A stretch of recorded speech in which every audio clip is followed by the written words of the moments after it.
Hebreos capítulo 1, Nueva Versión Internacional. La superioridad del Hijo. Dios, que muchas veces y de varias maneras habló a nuestros antepasados en otras épocas por medio de los profetas, en estos días finales nos ha hablado por medio de su Hijo. A este lo designó heredero de todo, y por medio de él hizo el universo. El Hijo refleja el brillo de la gloria de Dios, y es la fiel representación de lo que Él es. Él sostiene todas las cosas con su palabra poderosa. Después de llevar a cabo la purificación de los pecados, se sentó a la derecha de la majestad en las alturas. Así llegó a ser superior a los ángeles, en la misma medida en que el nombre que ha heredado supera en excelencia al de ellos. Porque, ¿a cuál de los ángeles dijo Dios jamás: tú eres mi hijo, hoy mismo te he engendrado? Y en otro pasaje: yo seré su padre y él será mi hijo. Además, al introducir a su primogénito en el mundo, Dios dice que lo adoren todos los ángeles de Dios. En cuanto a los ángeles dice: Él convierte a sus ángeles en vientos, y a sus servidores en llamas de fuego. Pero con respecto al Hijo dice: tu trono, oh Dios, permanece para siempre. El cetro de tu reino es cetro de justicia. Has amado a la justicia y odiado a la maldad. Por eso Dios, tu Dios, te ha ungido con aceite de alegría. Te prefirió a ti por encima de tus compañeros. También dice: en el principio, oh Señor, tú afirmaste la tierra, y los cielos son la obra de tus manos. Ellos perecerán, pero tú permaneces para siempre. Todos ellos se desgastarán como un vestido, los doblarás como un manto, y cambiarán como ropa que se muda. Pero tú eres siempre el mismo, y tus años no tienen fin. ¿A cuál de los ángeles dijo Dios alguna vez: siéntate a mi derecha, hasta que ponga a tus enemigos por debajo de tus pies? ¿No son todos los ángeles espíritus dedicados al servicio divino, enviados para ayudar a los que han de heredar la salvación? Hebreos capítulo 2. Advertencia a prestar atención. Por eso es necesario que prestemos más atención a lo que hemos oído, no sea que perdamos el rumbo.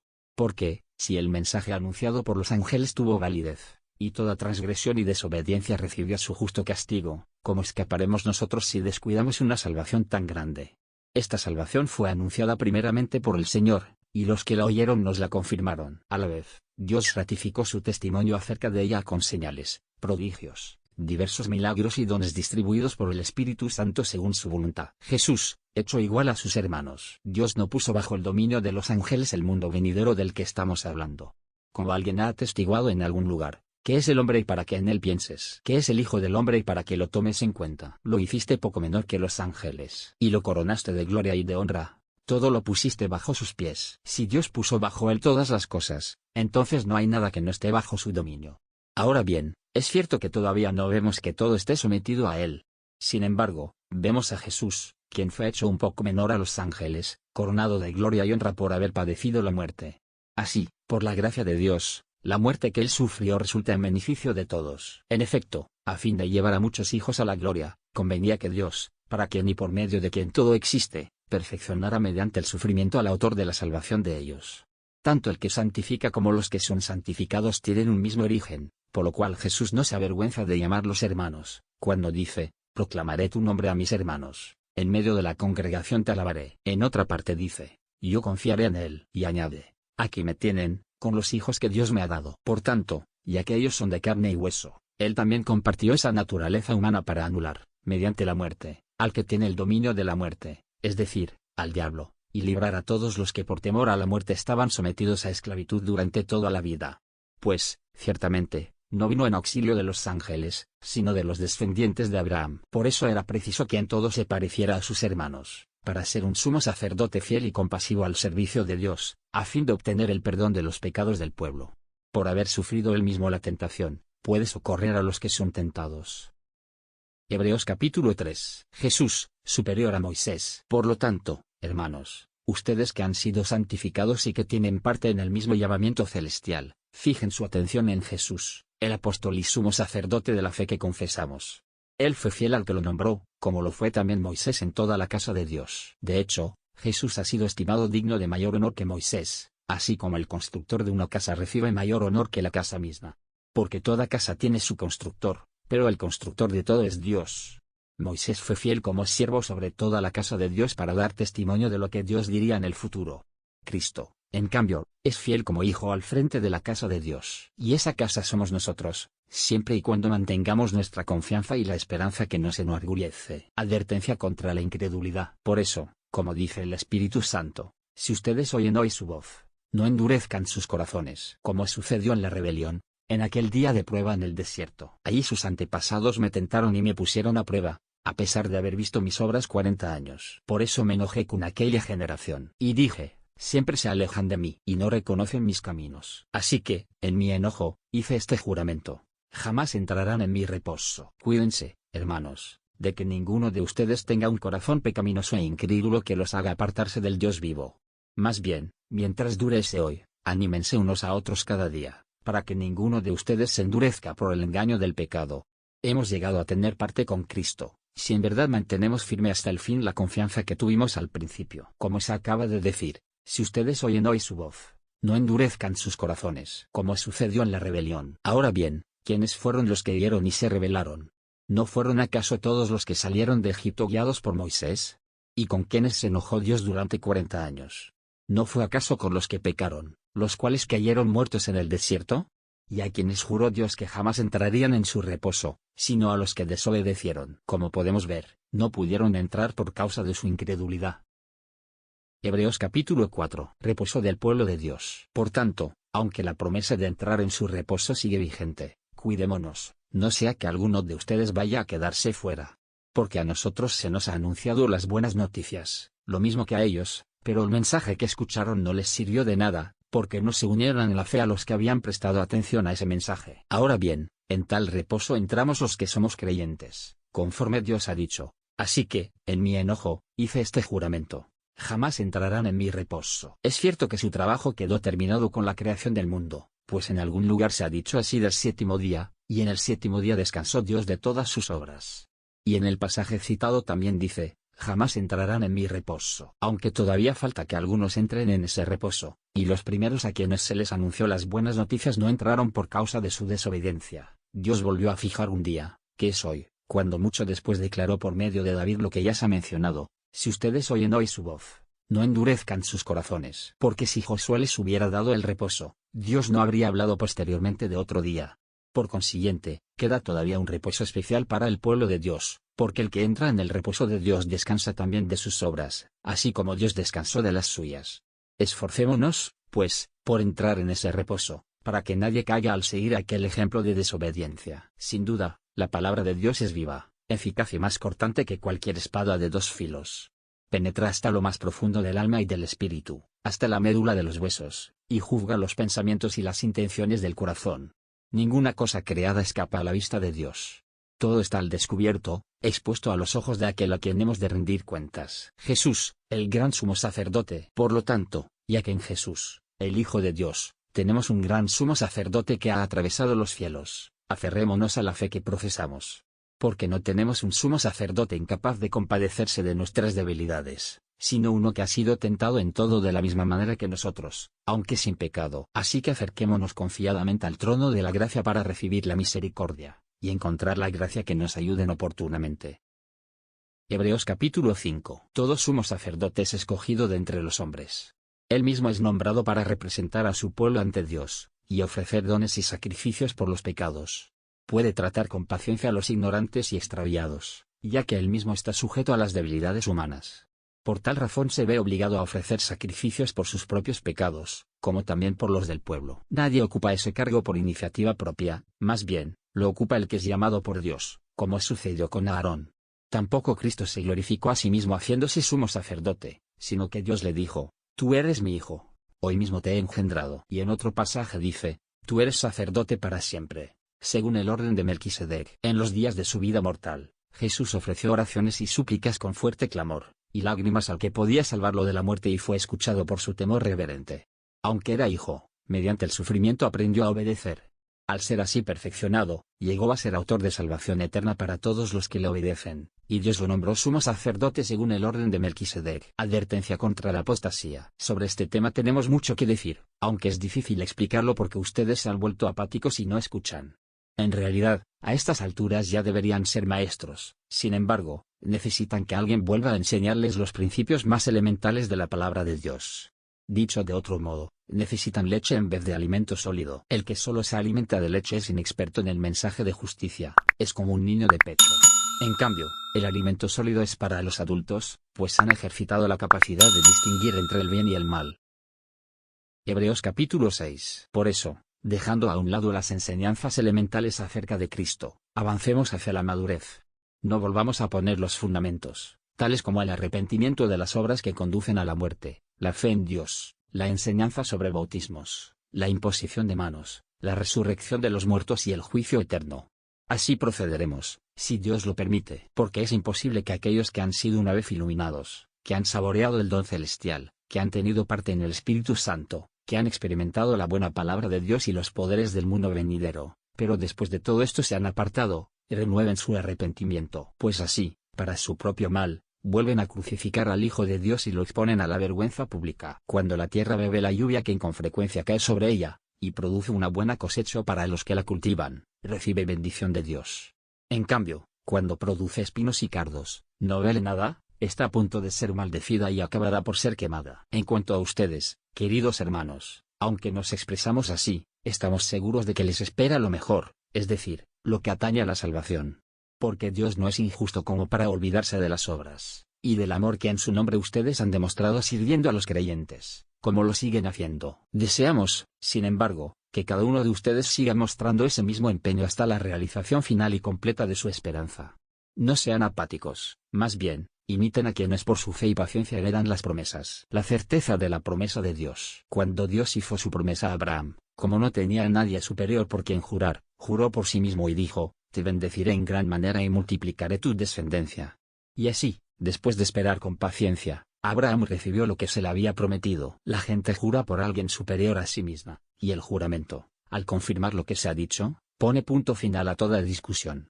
Por eso Dios, queriendo demostrar claramente a los herederos de la promesa que su propósito nunca cambia, confirmó con un juramento esa promesa. Lo hizo así para que, mediante la promesa y el juramento, que son dos realidades que nunca cambian, y en las cuales es imposible que Dios mienta, tengamos un estímulo poderoso los que, buscando refugio, nos aferramos a la esperanza que está delante de nosotros. Tenemos como firme y segura ancla del alma una esperanza que penetra hasta detrás de la cortina del santuario, hasta donde Jesús entró por nosotros para abrirnos camino, llegando a ser sumo sacerdote para siempre, según el orden de Melquisedec. Hebreos capítulo 7. El sacerdocio de Melquisedec. Este Melquisedec, rey de Salem y sacerdote del Dios Altísimo, salió al encuentro de Abraham, quien regresaba de derrotar a los reyes, y lo bendijo. A su vez, Abraham le dio el diezmo de todo. El nombre Melquisedec significa en primer lugar, rey de justicia y, además, rey de Salem, esto es, rey de paz. No tiene padre ni madre ni genealogía, no tiene comienzo ni fin, pero, a semejanza del Hijo de Dios, permanece como sacerdote para siempre. Consideren la grandeza de ese hombre, a quien nada menos que el patriarca Abraham dio la 10ª parte del botín. Ahora bien, los descendientes de Leví que reciben el sacerdocio tienen, por ley, el mandato de recibir los diezmos del pueblo, es decir, de sus hermanos, aunque estos también son descendientes de Abraham. En cambio, Melquisedec, que no era descendiente de Leví, recibió los diezmos de Abraham y bendijo al que tenía las promesas. Es indiscutible que la persona que bendice es superior a la que recibe la bendición. En el caso de los levitas, los diezmos los reciben hombres mortales. En el otro caso, los recibe Melquisedec, de quien se da testimonio de que vive. Hasta podría decirse que Leví, que recibía diezmos, los pagó por medio de Abraham, ya que Leví estaba presente en su antepasado Abraham cuando Melquisedec le salió al encuentro. Jesús, semejante a Melquisedec. Si hubiera sido posible alcanzar la perfección mediante el sacerdocio levítico, pues bajo este se le dio la ley al pueblo, ¿qué necesidad había de que más adelante surgiera otro sacerdote según el orden de Melquisedec y no según el de Aarón? Porque cuando cambia el sacerdocio, también tiene que cambiarse la ley. En efecto, Jesús, de quien se dicen estas cosas, era de otra tribu, de la cual nadie se ha dedicado al servicio del altar. Es evidente que nuestro Señor procedía de la tribu de Judá, respecto a la cual nada dijo Moisés con relación al sacerdocio. Y lo que hemos dicho resulta aún más evidente si, a semejanza de Melquisedec, surge otro sacerdote que ha llegado a serlo no conforme a un requisito legal respecto al linaje humano, sino conforme al poder de una vida indestructible. Pues de él se da testimonio: tú eres sacerdote para siempre, según el orden de Melquisedec. Por una parte, la ley anterior queda anulada por ser inútil e ineficaz, ya que no perfeccionó nada, y por la otra, se introduce una esperanza mejor, mediante la cual nos acercamos a Dios. Y no fue sin juramento. Los otros sacerdotes llegaron a serlo sin juramento, mientras que éste llegó a serlo con el juramento de aquel que le dijo: el Señor ha jurado, y no cambiará de parecer, tú eres sacerdote para siempre. Por tanto, Jesús ha llegado a ser el que garantiza un pacto superior. Ahora bien, A los sacerdotes la muerte les impedía seguir ejerciendo sus funciones, y por eso hemos tenido muchos de ellos, pero como Jesús permanece para siempre, su sacerdocio es imperecedero. Por eso también puede salvar por completo a los que por medio de él se acercan a Dios, ya que vive siempre para interceder por ellos. Nos convenía tener un sumo sacerdote así, santo, irreprochable, puro, apartado de los pecadores y exaltado sobre los cielos. A diferencia de los otros sumos sacerdotes, él no tiene que ofrecer sacrificios día tras día, primero por sus propios pecados y luego por los del pueblo, porque él ofreció el sacrificio una sola vez, y para siempre cuando se ofreció a sí mismo. De hecho, la ley designa como sumos sacerdotes a hombres débiles, pero el juramento posterior a la ley designa al Hijo, quien ha sido hecho perfecto para siempre. Hebreos capítulo 8. El sumo sacerdote de un nuevo pacto. Ahora bien, el punto principal de lo que venimos diciendo es este: tenemos un sumo sacerdote que se sentó a la derecha del trono de la majestad en el cielo y que sirve en el santuario, es decir, en el verdadero santuario levantado por el Señor y no por ningún ser humano. A todo sumo sacerdote se le nombra para presentar ofrendas y sacrificios, por lo cual fue necesario que Jesús también tuviera algo que ofrecer. Si él estuviera en la tierra, no sería sacerdote, pues aquí hay sacerdotes que presentan las ofrendas en conformidad con la ley. Estos sacerdotes sirven en un santuario que es copia y sombra del que está en el cielo, tal como se le advirtió a Moisés cuando estaba a punto de construir el santuario: asegúrate de hacerlo todo según el modelo que se te ha mostrado en el monte. Pero el servicio sacerdotal que Jesús ha recibido es superior al de ellos, así como el pacto del cual es mediador es superior al antiguo, puesto que se basa en mejores promesas. Porque si ese primer pacto hubiera sido perfecto, no habría necesidad de proveer un segundo pacto. Pero Dios, reprochándoles sus defectos, dijo: vienen días, afirma el Señor, en que haré un nuevo pacto con Israel y con Judá. No será un pacto como el que hice con sus antepasados el día en que los tomé de la mano y los saqué de Egipto, y aquellos no permanecieron fieles a mi pacto, y yo los abandoné, dice el Señor. Este es el pacto que después de aquel tiempo haré con el pueblo de Israel, afirma el Señor. Pondré mis leyes en su mente y las escribiré en su corazón. Yo seré su Dios y ellos serán mi pueblo. Ya no tendrá nadie que enseñar a su prójimo, tampoco dirá nadie a su hermano: conoce al Señor, porque todos, desde el más pequeño hasta el más grande, me conocerán. Yo perdonaré sus iniquidades y nunca más me acordaré de sus pecados. Al llamar nuevo a ese pacto, ha declarado obsoleto al anterior, y lo que se vuelve obsoleto y envejece ya está por desaparecer. Hebreos capítulo 9. El culto en el santuario terrenal. El primer pacto tenía sus normas para el culto y un santuario terrenal. Se habilitó ese santuario de tal modo que en su primera parte, llamada el lugar santo, estaban el candelabro, la mesa y los panes consagrados. Tras la segunda cortina estaba la parte llamada el lugar santísimo, el cual tenía el altar de oro para el incienso y el arca del pacto, toda recubierta de oro. Dentro del arca había una vasija de oro que contenía el maná, la vara de Aarón que había retoñado y las tablas del pacto. Encima del arca estaban los querubines de la gloria, que cubrían con su sombra la tapa del arca. Pero ahora no se puede hablar de eso en detalle. Así dispuestas todas estas cosas, los sacerdotes entran continuamente en la primera parte del santuario para celebrar el culto. Pero en la segunda parte entra únicamente el sumo sacerdote, y solo una vez al año, provisto siempre de sangre que ofrece por sí mismo, y por los pecados de ignorancia cometidos por el pueblo. Con esto el Espíritu Santo da a entender que, mientras siga en pie el primer santuario, aún no se habrá revelado el camino que conduce al lugar santísimo. Esto nos ilustra hoy día que las ofrendas y los sacrificios que allí se ofrecen no tienen poder alguno para perfeccionar la conciencia de los que celebran ese culto. No se trata más que de regulaciones externas relacionadas con alimentos, bebidas y diversas ceremonias de purificación, que son válidas solo hasta el tiempo señalado para reformarlo todo. La sangre de Cristo. Pero Cristo, al presentarse como sumo sacerdote de los bienes definitivos en el santuario más excelente y perfecto, no hecho por manos humanas, es decir, que no es de esta creación, entró una sola vez y para siempre en el lugar santísimo. No lo hizo con sangre de machos cabríos y becerros, sino con su propia sangre, logrando así un rescate eterno. La sangre de machos cabríos y de toros, y las cenizas de una novia rociadas sobre personas impuras, las santifican de modo que quedan limpias por fuera.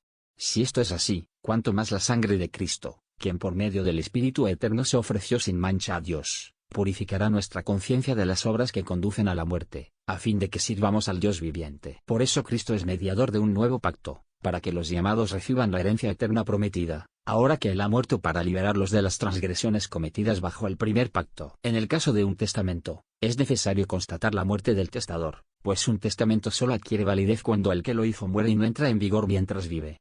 De ahí que ni siquiera el primer pacto se haya establecido sin sangre. Después de promulgar todos los mandamientos de la ley a todo el pueblo, Moisés tomó la sangre de los becerros junto con agua, lana escarlata y ramas de hisopo, y roció el libro de la ley a todo el pueblo, diciendo: Esta es la sangre del pacto que Dios ha mandado que ustedes cumplan.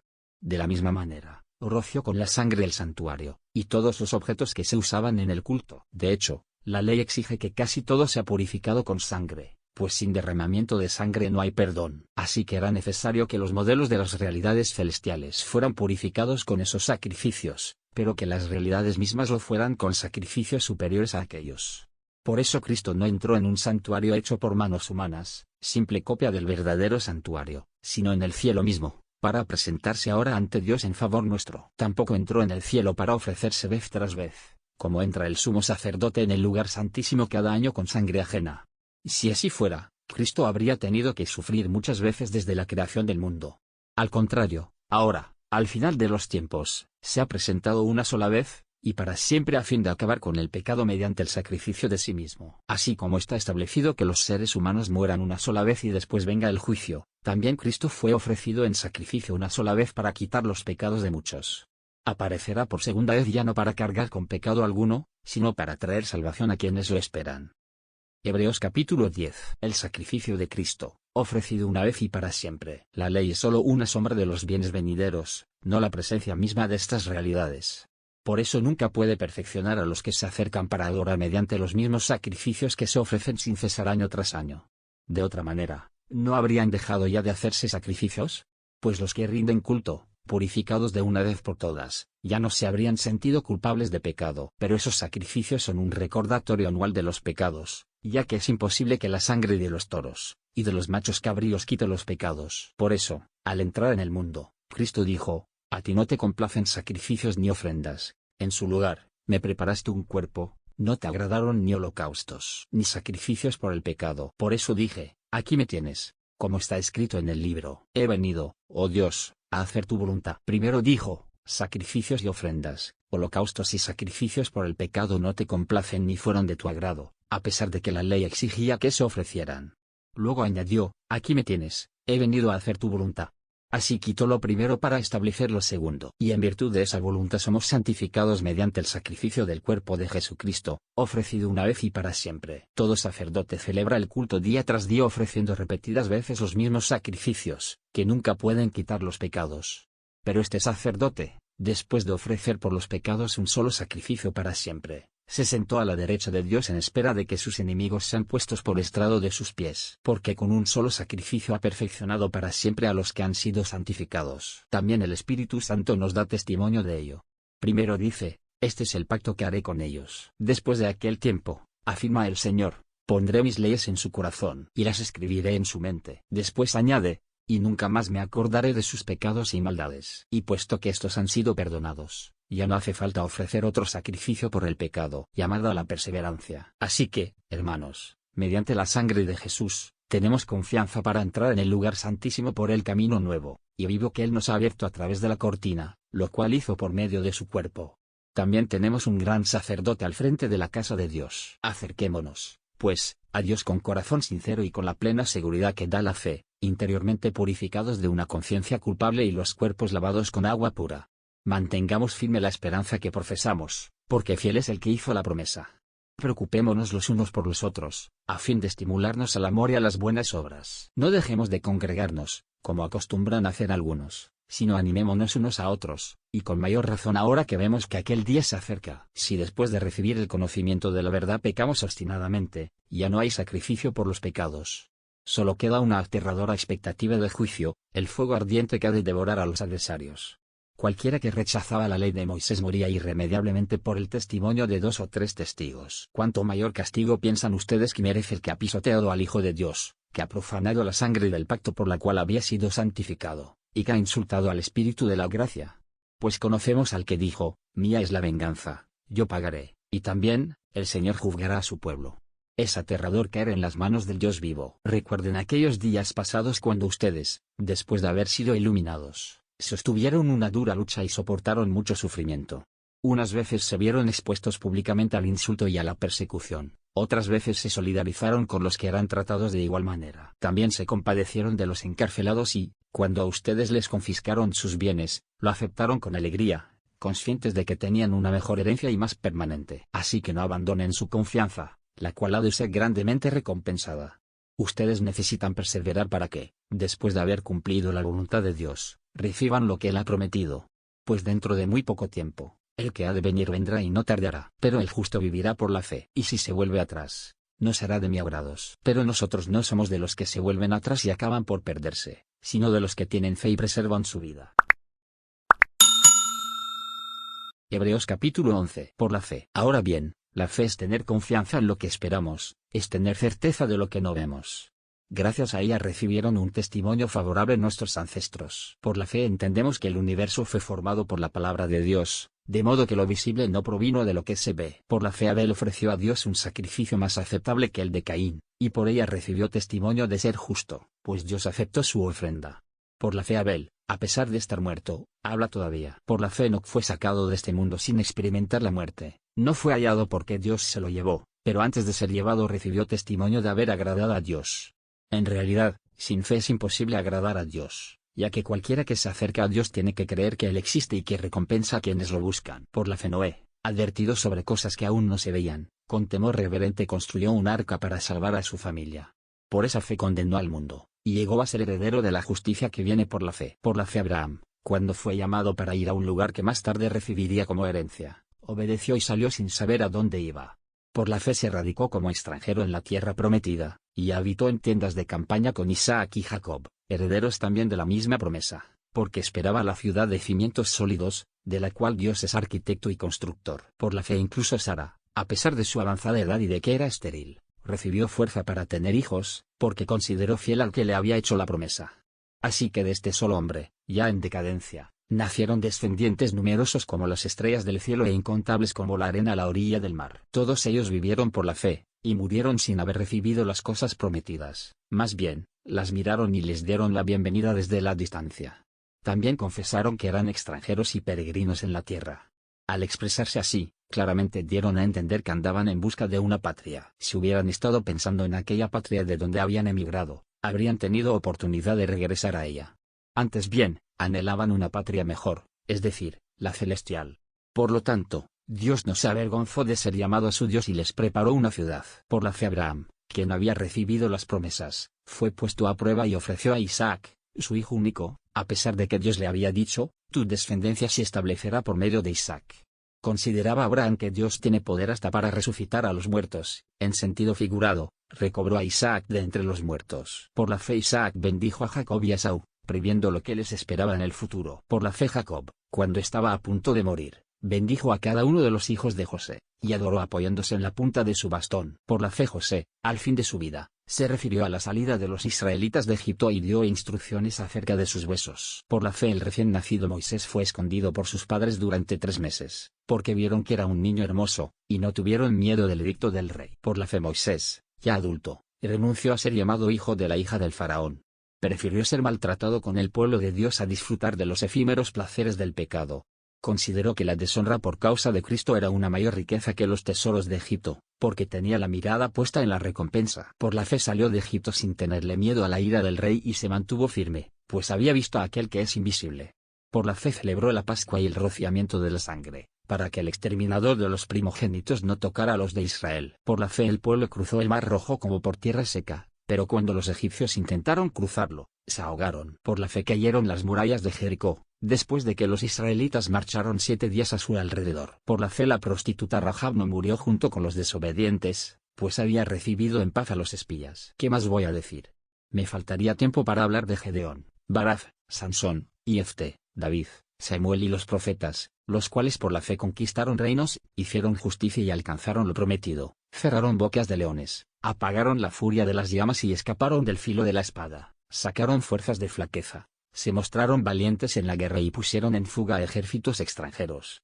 Hubo mujeres que por la resurrección recobraron a sus muertos. Otros, en cambio, fueron torturados, pues para alcanzar una mejor resurrección no aceptaron que los pusieran en libertad. Otros sufrieron la prueba de burlas y azotes, e incluso de cadenas y cárceles. Fueron apedreados, aserrados por la mitad, asesinados a filo de espada. Anduvieron fugitivos de aquí para allá, cubiertos de pieles de oveja y de cabra, pasando necesidades, afligidos y maltratados. El mundo no merecía gente así.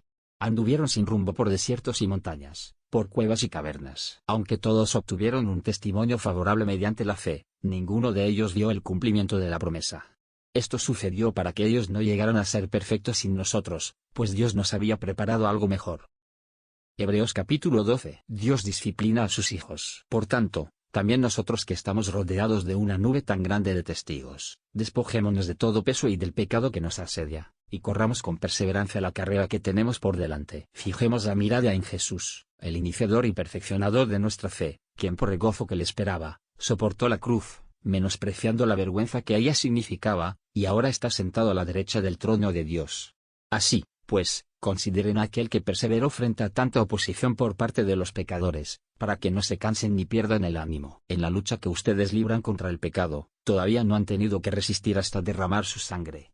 Y ya han olvidado por completo las palabras de aliento que como a hijos se les dirigen. Hijo mío, no tomes a la ligera la disciplina del Señor, ni te desanimes cuando te reprenda, porque el Señor disciplina a los que ama, y azota a todo el que recibe como hijo. Lo que soportan es para su disciplina, pues Dios los está tratando como a hijos. Porque, ¿qué hijo hay a quien el Padre no disciplina? Si a ustedes se les deja sin la disciplina que todos reciben, entonces son bastardos y no hijos legítimos.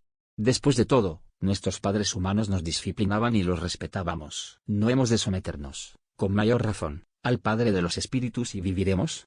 En efecto, nuestros padres nos disciplinaban por un breve tiempo, como mejor les parecía, pero Dios lo hace para nuestro bien, a fin de que participemos de su santidad. Ciertamente, ninguna disciplina, en el momento de recibirla, parece agradable, sino más bien dolorosa. Sin embargo, después produce una cosecha de justicia y paz para quienes han sido entrenados por ella. Por tanto, renueven las fuerzas de sus manos débiles y de sus rodillas temblorosas. Hagan sendas derechas para sus pies para que la pierna coja no se disloque, sino que se sane. Advertencia a los que rechazan a Dios. Busquen la paz con todos y la santidad, sin la cual nadie verá al Señor. Asegúrense de que nadie quede fuera de la gracia de Dios, de que ninguna raíz amarga brote y cause dificultades y corrompa a muchos, y también de que nadie sea inmoral ni profano como Esaú, quien por un plato de comida vendió sus derechos de primogénito. Después, como ya saben, cuando quiso heredar esa bendición, fue rechazado, no se le dio lugar para el arrepentimiento, aunque con lágrimas buscó la bendición. Ustedes no se han acercado a una montaña que se pueda tocar o que esté ardiendo en fuego, tampoco a oscuridad, tinieblas o tormenta, ni a sonido de trompeta, ni a tal clamor de palabras que quienes lo oyeron suplicaron que no se les hablara más, porque no podían soportar esta orden. Será apedreado todo el que toque la montaña, aunque sea un animal. Tan aterrador era este espectáculo que Moisés dijo: estoy temblando de miedo. Por el contrario, ustedes se han acercado al monte Sión, a la Jerusalén celestial, la ciudad del Dios viviente. Se han acercado a millares y millares de ángeles, a una asamblea gozosa, a la iglesia de los primogénitos inscritos en el cielo. Se han acercado a Dios, el juez de todos, a los espíritus de los justos que han llegado a la perfección, a Jesús, el mediador de un nuevo pacto, y a la sangre rociada, que habla mejor que la de Abel. Tengan cuidado de no rechazar al que habla, pues si no escaparon aquellos que rechazaron al que los amonestaba en la tierra, mucho menos escaparemos nosotros si le volvemos la espalda al que nos amonesta desde el cielo.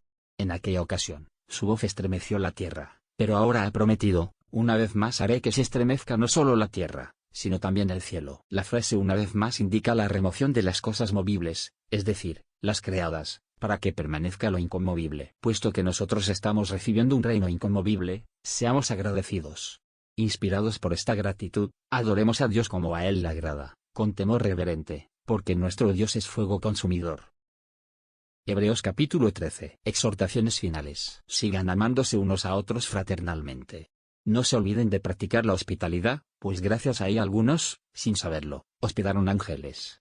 Acuérdense de los presos, como si ustedes fueran sus compañeros de cárcel, y también de los que son maltratados, como si fueran ustedes mismos los que sufren. Tengan todos en alta estima el matrimonio y la fidelidad conyugal, porque Dios juzgará a los adúlteros, y a todos los que cometen inmoralidades sexuales. Manténganse libres del amor al dinero y conténtense con lo que tienen, porque Dios ha dicho: nunca los dejaré, jamás los abandonaré. Así que podemos decir con toda confianza: el Señor es quien me ayuda, no tengo miedo. ¿Qué me puede hacer un simple mortal? Acuérdense de sus dirigentes que les comunicaron la palabra de Dios. Consideren cuál fue el resultado de su estilo de vida e imiten su fe. Jesucristo es el mismo ayer, hoy y por siempre. No se dejen llevar por ninguna clase de enseñanzas extrañas. Conviene que el corazón sea fortalecido por la gracia, y no por alimentos rituales que de nada aprovechan a quienes los comen. Nosotros tenemos un altar del cual no tienen derecho a comer los que ofician en el santuario. Porque el sumo sacerdote introduce la sangre de los animales en el lugar santísimo como sacrificio por el pecado, pero los cuerpos de esos animales se queman fuera del campamento. Por eso también Jesús, para santificar al pueblo mediante su propia sangre, sufrió fuera de la puerta de la ciudad. Por lo tanto, salgamos a su encuentro fuera del campamento, llevando la deshonra que él llevó, pues aquí no tenemos una ciudad permanente, sino que buscamos la ciudad venidera. Así que ofrezcamos continuamente a Dios, por medio de Jesucristo, un sacrificio de alabanza, es decir, el fruto de los labios que confiesan su nombre.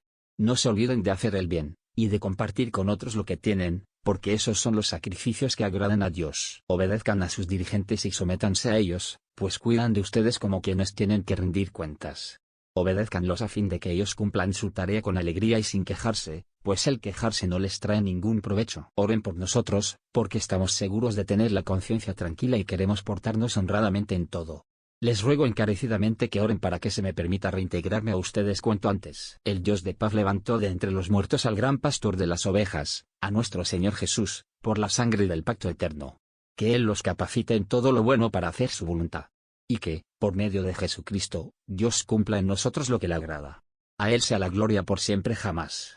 Amén. Hermanos, ruego que reciban bien estas palabras de exhortación, ya que les he escrito brevemente. Quiero que sepan que nuestro hermano Timoteo ha sido puesto en libertad. Si llega pronto, iré con él a verlos. Saluden a todos sus dirigentes y a todos los creyentes. Los de Italia les mandan saludos. Que la gracia sea con todos ustedes.